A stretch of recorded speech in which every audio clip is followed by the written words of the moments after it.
Non mais mec, mes cheveux c'est n'importe quoi, guette, la coupe, faut vraiment que je fasse quelque chose. Ce week-end, nous allons assister au dénouement du championnat du monde de Formule 1 2021 et il se pourrait être totalement épique. Ça, va, j'ai bien joué la comédie? Pas tellement, hein.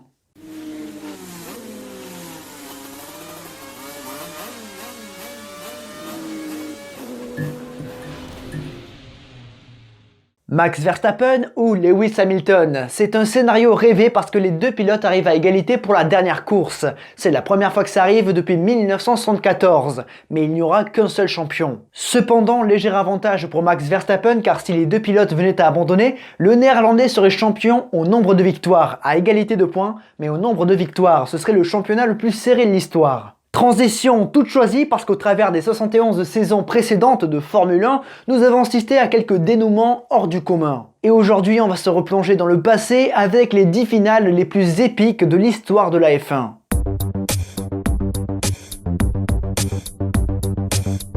Franchement, parmi toutes les finales épiques de la Formule 1, ça n'a pas été facile d'en tirer 10, alors mention spéciale à celles n'ayant pas atteint ce top.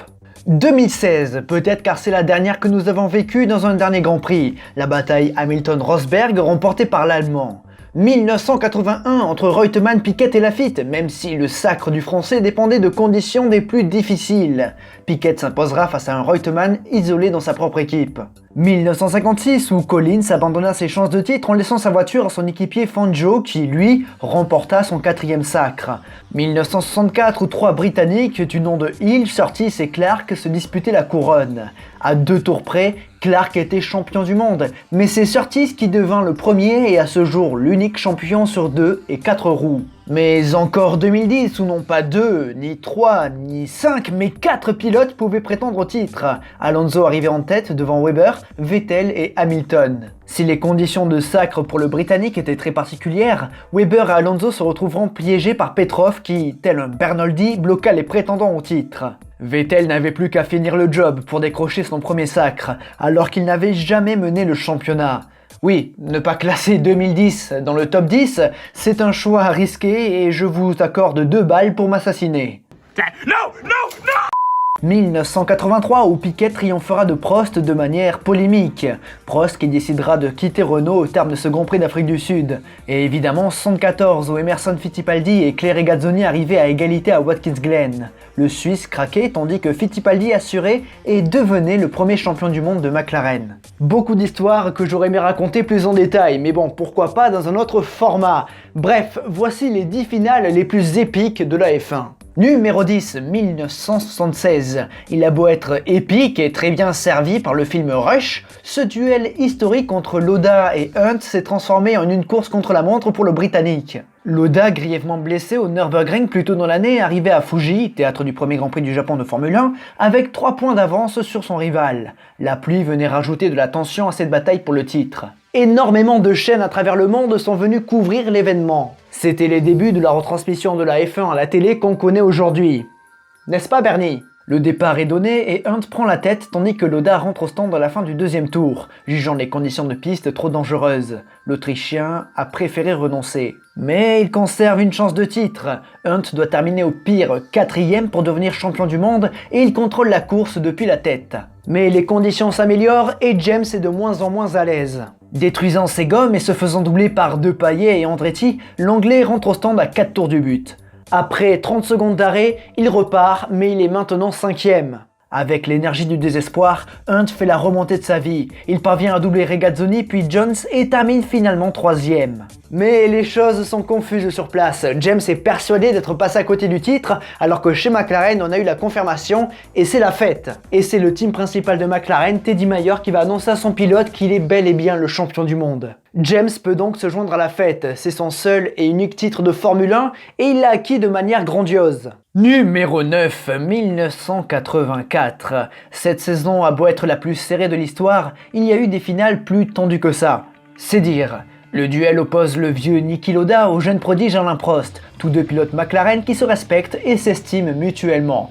C'est beau. Prost est plus rapide que Lauda mais l'Autrichien joue d'autres armes, sa ruse et son intelligence. À tel point qu'il arrive à Estoril en tête du championnat, alors que Prost part 2e, Lauda n'est que 11e. Le Français, qui je le rappelle est passé à côté du titre en 82 et 83, ne veut pas laisser passer cette opportunité une troisième fois. Il se débarrasse rapidement de Rosberg pour mener la course jusqu'au bout, mais derrière, Lauda remonte petit à petit.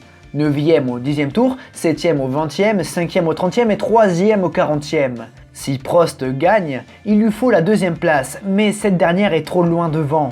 Occupé par Mansell, Lauda sera chanceux car la Lotus de l'Anglais est victime de soucis de frein et l'Autrichien se hisse derrière Prost. Il devient champion du monde pour un demi-point. Prost est naturellement déçu, mais il félicite Lauda. L'Autrichien d'ailleurs va prédire 4 titres pour son jeune équipier. Qu'il est fort ce Niki. Numéro 8, 2007. 3 pilotes pour un titre, Lewis Hamilton et Fernando Alonso de McLaren et Kimi Raikkonen, désigné numéro 1 de Ferrari après l'Italie pour amener le titre à Maranello.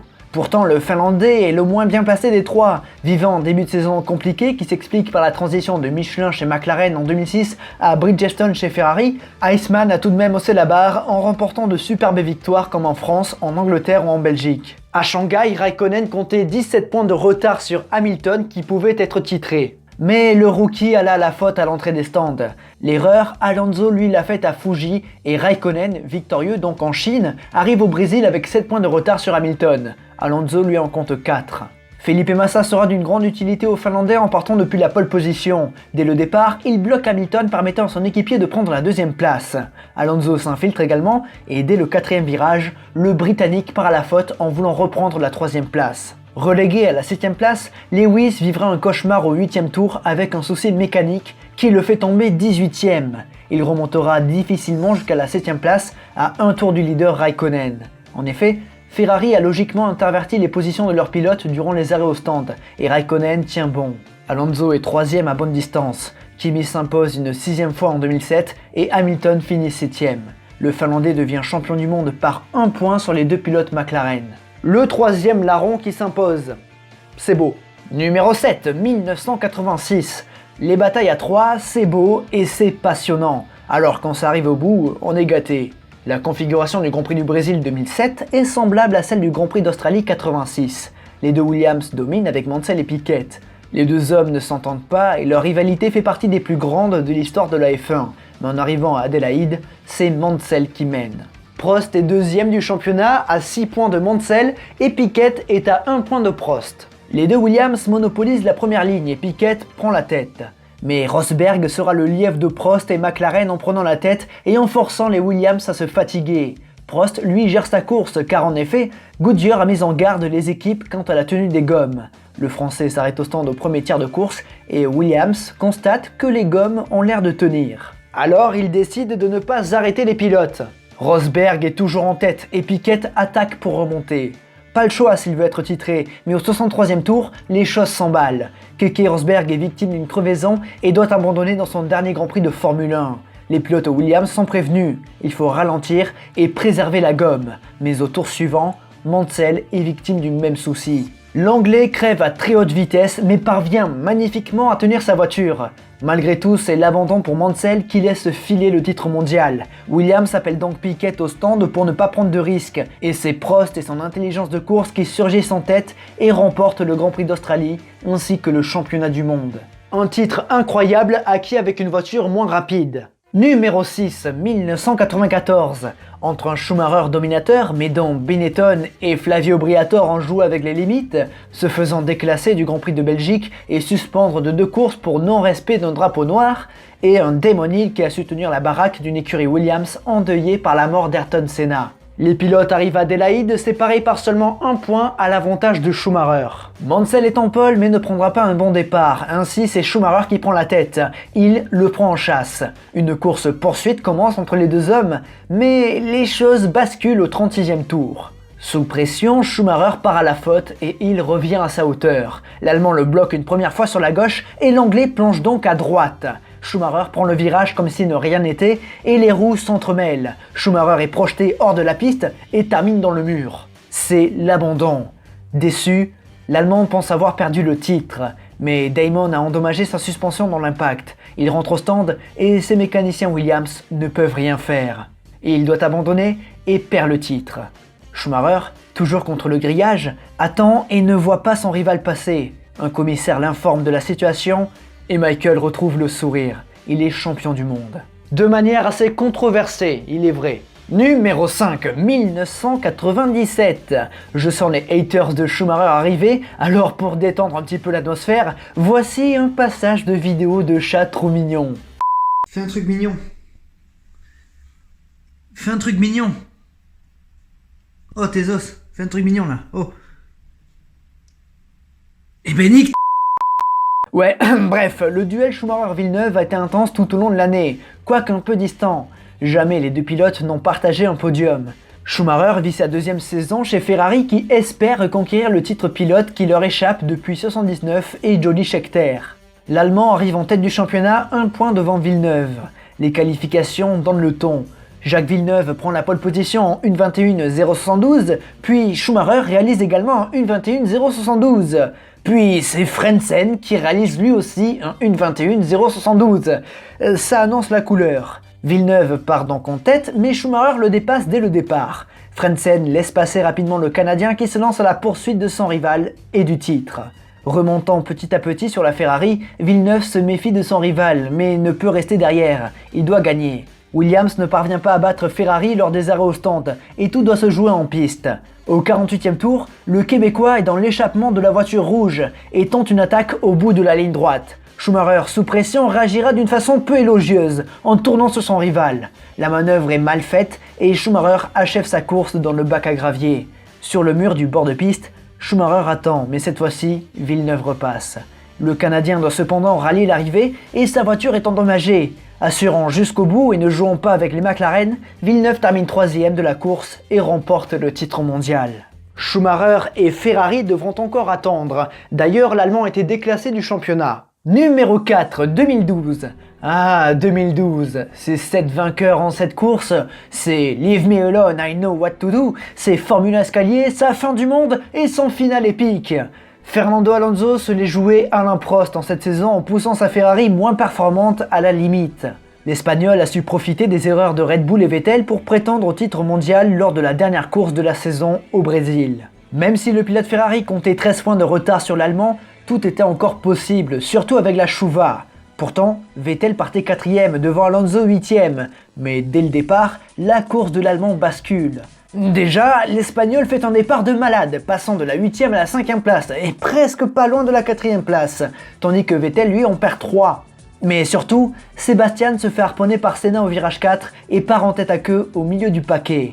Dans son malheur, il a de la chance car il peut repartir, mais sa monoplace est bien endommagée. Son Grand Prix sera long et laborieux. Les nombreux changements de météo n'aident pas les nerfs à se calmer et Alonso est à la lutte pour le podium. Il doit terminer au moins 3ème.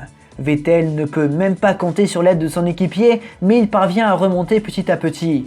En fin de course, Alonso est 2ème et Vettel prend la 6ème place à Schumacher. Dans ces conditions, il est champion du monde. Alonso doit donc finir premier, mais Button est loin devant. Les derniers espoirs de titre d'Alonso sont balayés lorsque la safety car entre en piste pour les 2 derniers tours, suite à l'accident de Di Resta. Alonso finit 2ème et Vettel 6ème. L'Allemand est champion.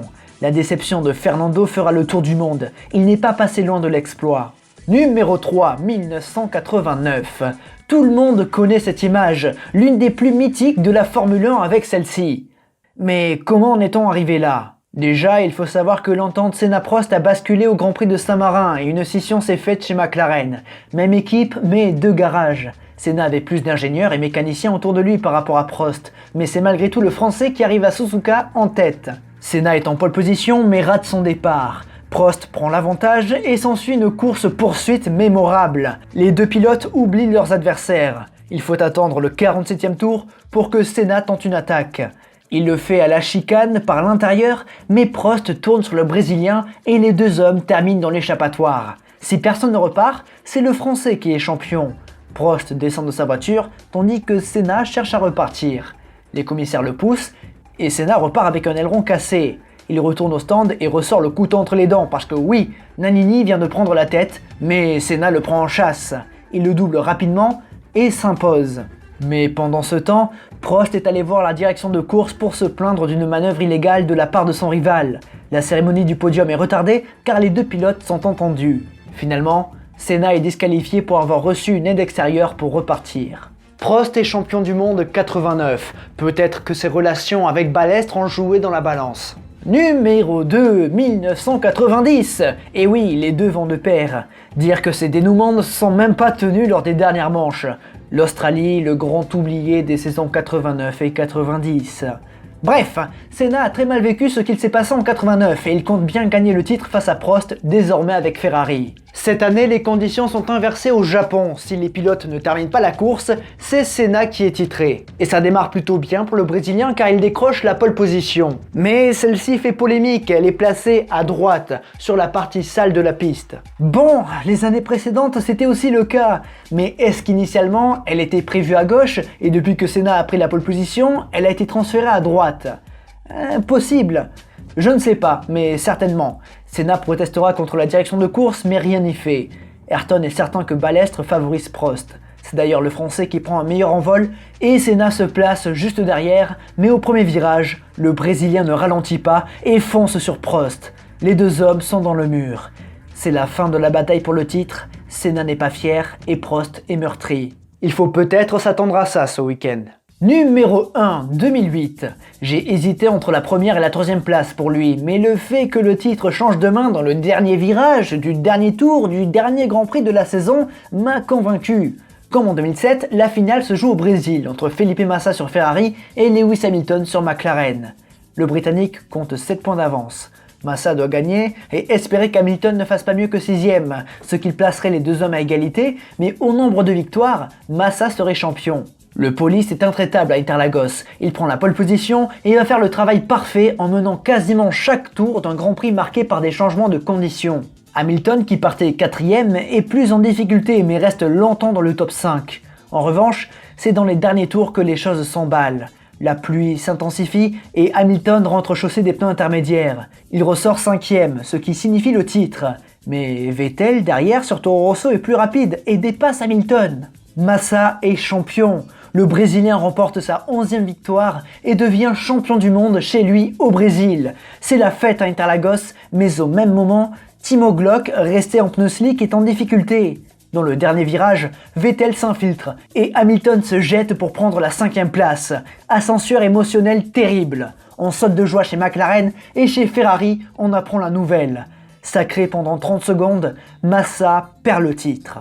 Hamilton a gagné son premier sur le fil. Je pense que 2021 aurait sa place dans le top 10 et peut-être même dans le top 3. Quoi qu'il en soit, savourons bien le dénouement de cette saison historique et on peut se dire qu'on a été chanceux d'y assister. Et s'il vous plaît, baissez les armes.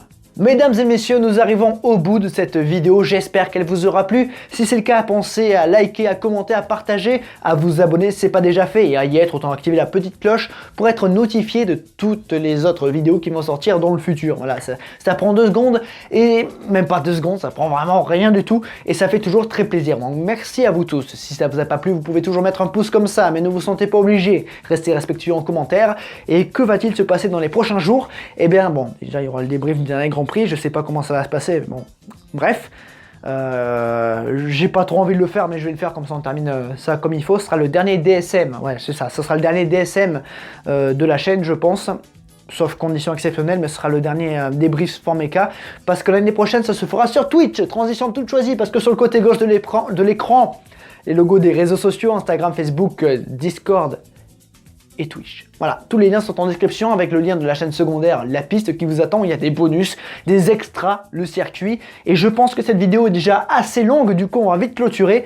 D'ailleurs, je vous fais un petit teasing à y être, il y a une trilogie, il y a 2 trilogies en préparation, voilà, en plus d'une série qui sortira en février, donc voilà, on a tout. Okay. Mais surtout, n'oubliez jamais, le plus important c'est de continuer d'aimer le sport auto, continuer d'aimer les finales épiques. À la prochaine. Je vois mes cheveux qui ont fait progressivement comme ça. Au début je les voyais pas parce que j'avais réussi à les remettre un peu en arrière et là je les vois.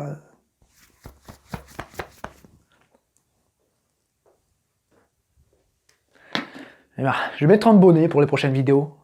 Ouais.